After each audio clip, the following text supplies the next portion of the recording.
minha própria família me mandou uma mensagem. Precisamos de distância de você. Por favor, pare de nos contatar completamente. Sem ligação, sem pausa para respirar.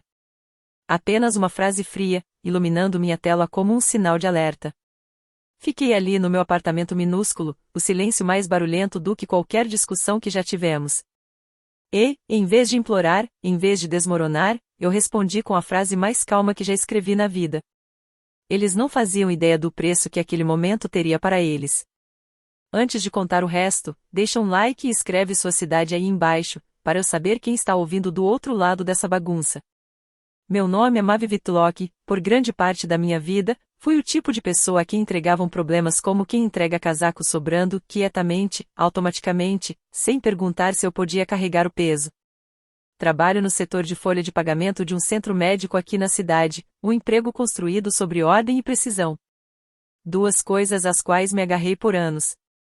Meu apartamento reflete isso: luz suave, bancadas limpas, recibos organizados por cor numa gaveta que emperra um pouco quando está úmido. Nada luxuoso, apenas estável. E estabilidade, na minha família, sempre significou uma coisa: eu pago. Minha mãe, linda, adora dizer que família ajuda família. Geralmente diz isso quando está perto da pia, pano na mão, fazendo aquele suspiro em vez de terminar as frases. Meu pai, Robert, prefere algo mais direto: sermões sobre lealdade, dever. Como ele não me criou para ficar regulando centavos com sangue. Se a voz dele fica mais tensa, significa que esperam que eu cubra qualquer conta que estiver rondando ao fundo. E tem a minha irmã, Nora. 3 anos mais nova, uma vida inteira mais barulhenta. Crescendo, ela sempre soube virar o centro de qualquer sala. Jaquetas novas, cabelo novo, drama novo. Ela me chama de garota do banco. Meio brincadeira, meio arma, totalmente conveniente quando precisa de um depósito de segurança ou de reforço no pagamento do carro. E toda vez que eu tentava dizer não, o coro familiar começava. Não exagera. Você sabe que ela não consegue fazer isso sozinha. Você sabe que é a responsável. Até a família estendida entrava no jogo. Nosso grupo de WhatsApp era uma enxurrada de atualizações, fotos, memes, reclamações, até o assunto virar dinheiro. Aí, de repente, todas as vozes ficavam afiadas, me lembrando do quanto meus pais tinham dado, do quanto Nora merecia uma folga, de como eu não deveria criar clima. Nunca importava que eles não conhecessem meu orçamento, nem os nós que eu dava em mim mesma todo mês para manter todos à tona. Em meio a toda essa barulheira, a única pessoa que nunca se aproveitou de mim foi meu tio Grant. Ele tem uma pequena empresa de mudanças do outro lado da cidade, o tipo de trabalho que te dá mãos fortes e uma leitura silenciosa das pessoas. Ele nunca pediu nada, nunca insinuou nada. Apenas observava. Eu não sabia o quanto isso se tornaria importante até muito mais tarde. Por anos, eu me disse que isso era normal. Toda família tem papéis, e o meu simplesmente me colocou como a pessoa que paga pelos imprevistos, pelos apertos, pelos antedevolvo semana que vem em que nunca aconteciam. Eu repetia para mim mesma que não era pessoal. Mas toda vez que eu abria meu aplicativo do banco, cada vez que eu via meus próprios planos encolherem para que os deles crescessem, algo pequeno dentro de mim se apertava. E então veio a noite em que tudo virou. A noite em que aquela mensagem chegou, a que parecia menos um recado e mais uma porta batendo na minha cara. Os dias que antecederam aquela mensagem tinham um estranho desconforto que, na época, eu nem sabia nomear. Pequenas mudanças, pequenos cortes, momentos que deveriam ter escorrido de mim, mas ficaram presos sob a pele como areia. Começou com a Nora, como quase sempre começava. Ela apareceu na casa dos meus pais com um casaco novo, etiqueta ainda marcando o tecido, e começou imediatamente a falar do apartamento mais seguro em que estava de olho do outro lado da cidade. Ela não olhou para mim enquanto falava. Não precisava. Você vai cobrir o depósito, né?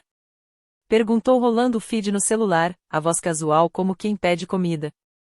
Eu disse não. Não alto, nem irritado, só um não firme, treinado em frente ao espelho do banheiro. Minha mãe, linda, congelou com um prato na mão. Meu pai, Robert, puxou uma respiração lenta e decepcionada. Foi só isso. Bastou. O ambiente mudou, o ar pesou, e de repente eu era egoísta de novo.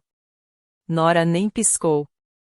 Ah, qual é, garota do banco? Ela disse, sorrindo como se estivesse participando de uma piada que eu não entendia. Nem é tão sério assim. Saí mais cedo naquela noite, sentei no carro com o aquecedor instalando, e me perguntei por que estabelecer um limite simples parecia um crime. Mas o golpe verdadeiro veio 2 dias depois, quando o telefone do escritório tocou. Atendi com minha voz de trabalho, calma, precisa, profissional, só para ouvir o senhorio dos meus pais alegremente confirmando a renovação do acordo de depósito automático. O meu acordo de depósito. Ele me agradeceu por ter revertido uma taxa de atraso. Uma taxa que eu nem sabia que existia. E continuou falando, mencionando como meus pais tinham dado a ele meu e-mail de trabalho e, ao que parecia, também meu horário, para que pudesse me contatar num bom momento. Lembro de encarar a parede à minha frente, a arte barata de canvas ficando embaçada enquanto o calor subia pelo meu pescoço. Eles não só usaram meu dinheiro. Eles abriram a porta da minha vida profissional, distribuíram minhas informações pessoais como brindes de festa. Privacidade nunca foi algo que imaginei precisar proteger da minha própria família. Mas, de repente, eu não tinha certeza se tinha alguma. Naquela noite, fui direto ao condomínio deles.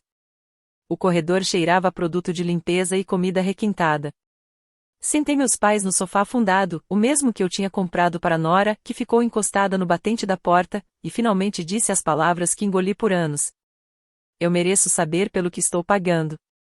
O rosto da minha mãe endureceu. Nós nos sentimos atacados. Meu pai cruzou os braços. Use esse tom com seus colegas de trabalho, não com a gente. Nora riu do corredor. Devemos te dar gorjeta agora ou depois? Não foi uma briga. Nem sequer foi alto. Foi pior, crueldade casual, entregue com a facilidade de um hábito antigo.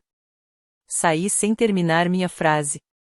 Na tarde seguinte, a notificação do grupo da família apareceu.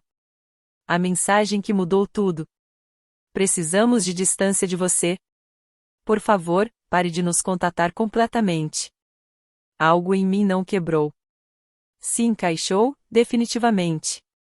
Os minutos depois daquela mensagem ficaram suspensos, como se o ar tivesse engrossado só para me manter parada tempo suficiente para eu entender o que tinha acabado de acontecer. Minha família não pediu espaço. Eles declararam exílio. Sem conversa, sem dúvida, um veredito. E quase imediatamente, o silêncio deles veio atrás, forte, brilhante, ecoando como um fim definitivo. Sentei na beira da cama, encarando a mensagem até a tela escurecer. Sem raiva, apenas uma clareza fria e definitiva que eu nunca tinha sentido antes. Se era essa distância que eles queriam, eu poderia honrá-la completamente. 1 hora depois, meu celular vibrou com um nome que eu não esperava, tio Grant. Ele nunca ligava sem motivo. Quando atendi, a voz dele estava firme, cuidadosa. Estou na casa dos seus pais, ele disse. Eles me pediram para ajudar a empacotar. Por um instante, achei que tinha ouvido errado. Empacotar o quê? Tudo, ele respondeu baixinho. Roupas, louças, fotos. Eles estão se mudando. Fechei os olhos. É claro que estavam. Eles não estavam apenas cortando contato, estavam se arrancando fisicamente do lugar, sumindo sem deixar rastro, me deixando para trás como uma conta que não queriam mais. Grant hesitou antes de acrescentar. Vou garantir que qualquer coisa com seu nome volte para você. Não se preocupe. Ele não escolhia lados. Ele lidava com a verdade. E a verdade, ele lá, na sala deles, colocando suas vidas em caixas, atingiu mais forte do que a própria mensagem. Depois da ligação, abri a gaveta dos recibos organizados por cor que eu guardava há anos. Aluguel, contas, transporte, despesas médicas, assinaturas, mercado, todos os fios invisíveis que eu usava para costurar a vida deles mês após mês. Eu dizia a mim mesma que guardava tudo por sanidade. Mas, naquele momento, parecia um mapa. Um registro de cada lugar em que eu me abandonei para mantê-los de pé. Espalhei os recibos pelo chão. Verde para moradia, amarelo para utilidades, azul para transporte, vermelho para despesas médicas, roxo para tudo que eles jamais lembravam que eu pagava. As bordas enroladas pareciam cansadas também. Sentei ali no piso de madeira, joelhos recolhidos, e pela primeira vez me permiti enxergar com clareza. Aquilo não era apoio. Não era amor. Era dependência mascarada de dever. E eu me tornará a infraestrutura sustentando uma casa onde nunca houve espaço para mim. O pensamento não me quebrou. Me libertou. Naquela noite, Elias veio. Ele não bateu forte, só tocou uma vez e entrou, do jeito de quem se importa o bastante para ser gentil. Eles te mandaram mensagem, ele disse. Não era uma pergunta. Ele viu no meu rosto. Passei o celular para ele. Ele leu, a mandíbula tensa, mas os olhos suaves. Você não merece isso, disse. Eu não chorei. Não desabei. Apenas soltei o ar, como alguém que finalmente teve uma cinta afrouxada ao redor do peito. Eu terminei, falei. Elias se sentou ao meu lado no chão, entre as pilhas de recibos. Então vamos começar por uma coisa, ele disse. Me mostra o que você vinha carregando. Entreguei a primeira pilha, verde, moradia. Ele passou recibo por recibo devagar, como quem lê um livro que finalmente faz sentido no final. Na manhã seguinte, entrei no consultório da doutora Priya e contei tudo. A mensagem, a mudança, os anos. Ela ouviu, assentiu e finalmente disse. Mavi, encerrar um enrosco financeiro não é abandono. É autopreservação. Essa frase foi a permissão que eu não sabia que estava esperando. Quando saí do consultório, minha mente estava firme. Minhas mãos não tremiam. Eu sabia exatamente o que precisava acontecer a seguir. A próxima mensagem que eu enviaria para minha família não seria emocional. Seria factual, final. E construída inteiramente sobre as verdades que eles me obrigaram a carregar sozinha. Não enviei nada naquela noite. Dormir com o celular no silencioso, virado para baixo, parecia um ritual, o tipo que você faz quando finalmente para de deixar o aparelho dirigir sua vida. Mas, na manhã seguinte, quando virei o telefone, o grupo da família era uma tempestade, mensagens perdidas empilhadas como dominós caídos. Nora tinha começado, claro. Onde você está? Por que não está respondendo? Minha mãe? Você está sendo dramática de novo. Depois. Então tá, vamos fazer tudo sem você. Se eles queriam me cortar, por que estavam exigindo que eu respondesse? Rolei de volta até a mensagem original. Precisamos de distância de você. Por favor, pare de nos contatar completamente. Ainda parecia irreal, limpa e afiada como um corte de papel. Mas agora eu tinha algo que eles não tinham, clareza. Fui até minha pequena mesa da cozinha, espalhei as pilhas organizadas por cor da noite anterior e tirei fotos. Uma para cada categoria: moradia, contas, despesas médicas, transporte, assinaturas, extras. Prova de 7 anos sendo a base silenciosa da família. Meus dedos não tremiam. Antes tremiam. Agora, não mais. Então abri o grupo da família. Minha mensagem chegou como um bloco único de precisão calma. Estou respeitando o pedido de distância de vocês. Aqui está um resumo dos pagamentos que venho fazendo em nome de vocês. Todos serão encerrados nas datas circuladas. Por favor, transfiram os contratos e as contas para seus próprios nomes nos próximos 30 dias. Anexei as fotos, uma por uma. Enviar. Enviar. Enviar. E então adicionei a linha que eu sabia que finalmente acabaria com o fingimento deles. Naturalmente, cancelarei meus depósitos automáticos amanhã cedo. Foram 2 minutos de silêncio. Eu imaginava as telas deles acendendo, os olhos correndo por números, datas, totais. Coisas que eles nunca se preocuparam em perguntar. Então começou o pânico. Mãe? Mavi? O que isso significa? Pai? Dinheiro não é o mesmo que família. Não use isso como arma. Nora. Você está doente. Fez isso para nos humilhar. Tia Mara entrou. Depois um primo. Depois a esposa do primo. Bolinhas cinzas de digitação enchiam a tela como mosquitos. Mãe novamente. Quando dissemos distância, era da sua atitude, não de você. Respondi. A mensagem de vocês disse para parar de contatar completamente. Estou cumprindo. Meu pai mandou um parágrafo longo, sem pontuação, só fúria. Depois de tudo que fizemos por você na sua infância, é assim que você agradece? Confiamos em você com nossas contas porque achamos que você entendia o que é família. Nem perdi tempo respondendo à culpa. Eu a ouvi durante anos, em 100 versões diferentes. Nora mudou de tática. Eu não posso me mudar agora. Vou acabar em uma área perigosa. Você vai ficar feliz se algo acontecer comigo?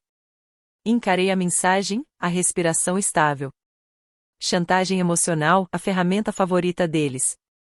Escrevi. Espero que você fique segura.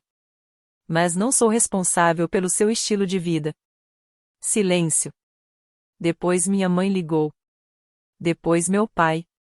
Depois Nora. Uma chamada atrás da outra, tocando até que eu ativei o não perturbe. Eles queriam reação. Eu não daria. Uma hora depois, surgiu uma nova mensagem. Não no grupo, privadamente. Grant. Vou deixar algumas caixas aí hoje. Coisas que são suas. Eles não abriram. Parei. Coisas minhas. Quando ele chegou naquela noite, ficou na minha porta segurando 3 caixas empilhadas, alinhadas com cuidado. A jaqueta empoeirada de tanto mover móveis.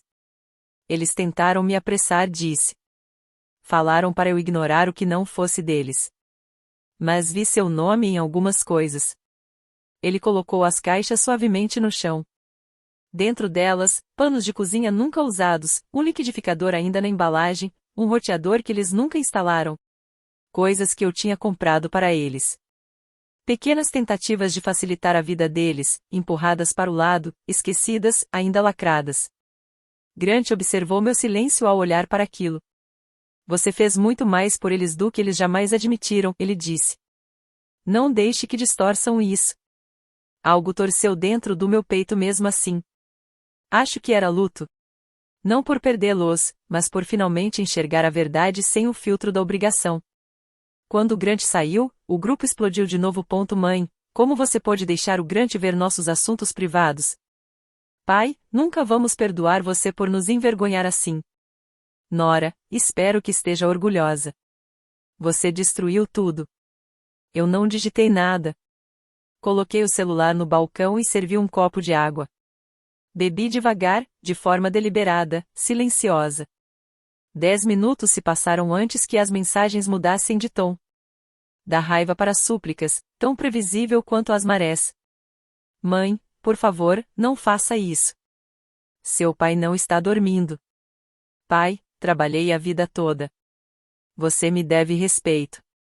Nora, se você parar de pagar o plano de celular, como vou ligar para o trabalho ou pedir ajuda? Respondi apenas uma vez. Não vou mais discutir sobre dinheiro. Outra pausa. Então, o padrão familiar de longa data se quebrou diante de mim como um ovo caindo no chão.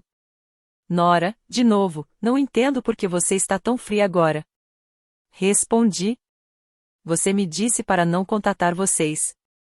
Estou simplesmente fazendo o que pediram. Dessa vez, ninguém respondeu. O silêncio se alongou o suficiente para eu ouvir o zumbido da geladeira, o suave batido de passos no apartamento acima. Sons reais, sons presentes, minha própria vida ressurgindo. Mas a paz não durou muito. À meia-noite, o grupo da família acendeu de novo. Agora a família estendida entrou na conversa. Tia Mara, nunca esperamos isso de você, Maeve. Primo Blair, isso é extremo. Você poderia ter lidado melhor. Outro primo, família se sacrifica uns pelos outros. Por que você não? Não respondi. Enviei um documento simples. Modelos de orçamento, auxílio para inquilinos, recursos, números de contato de fornecedores de serviços, ferramentas gerais para ajudá-los a se manterem por conta própria. No final, escrevi: vocês são capazes. Sempre foram. Nenhum ruído seguiu. Apenas uma quietude tão completa que parecia sair de uma tempestade para um corredor silencioso. Por volta das 2 horas da manhã, uma última mensagem apareceu da mãe. Se você fizer isso, está morta para mim. Fiquei olhando para a frase por um longo tempo. Não porque doía, mas porque não doía. Respondi. Sinto muito que você se sinta assim. E coloquei o celular virado para baixo. Na escuridão do meu apartamento, pela primeira vez em anos, senti algo que me assustou mais do que a raiva deles: alívio. Pela manhã, o grupo estava silencioso, um silêncio estranho e quase sobrenatural, ecoando depois de dias de barulho. Fiz café, sentei na minha pequena mesa da cozinha e, pela primeira vez em anos, não me preparei para uma crise. Em vez disso, abri meu laptop e terminei o que havia começado. Mudei senhas, removi meu cartão dos serviços compartilhados, encerrei todos os pagamentos ligados aos nomes deles. Cada confirmação parecia cortar um fio que tinha sido apertado demais ao redor das minhas costelas. Mais tarde, naquela semana, sentei diante da doutora Priya e disse que me sentia ao mesmo tempo mais leve e aterrorizada. Ela sorriu gentilmente. A paz pode parecer perigosa quando você viveu no caos. Elias veio naquela noite, trazendo comida para a viagem e uma compreensão silenciosa. Não ofereceu conselhos. Apenas se sentou ao meu lado no sofá, joelhos tocando os meus, me dando firmeza. Tenho orgulho de você, disse ele. E, pela primeira vez, acreditei. Nas semanas que se seguiram, minha vida não ficou mais barulhenta. Ficou mais clara. Caminhei sem olhar o celular. Cozinhei sem esperar que alguém precisasse de algo. E, aos poucos, o silêncio deixou de parecer abandono e começou a parecer liberdade. Aprendi que amor sem respeito não é amor, e limites não são crueldade, são sobrevivência. Se você já precisou se afastar de alguém que amava apenas para se salvar, compartilhe sua história nos comentários. E se isso ressoou com você, inscreva-se para não perder o próximo capítulo.